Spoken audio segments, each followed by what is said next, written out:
我之前有一段时间我去照顾我爸爸，那个时候在病房里面4个人一间，4个人轮流打呼，哇，那个声音在我根本就没有办法睡觉。我第一天去照顾的时候啊，非常痛苦所以我那个时候其实就在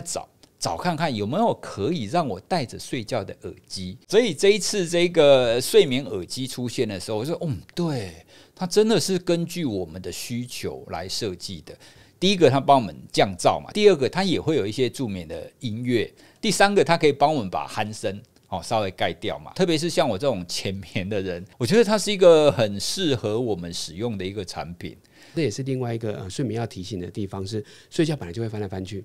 所以如果你睡觉是习惯侧睡的，这款耳机它也有强调侧睡的时候还是可以很舒适，侧躺也比较没问题。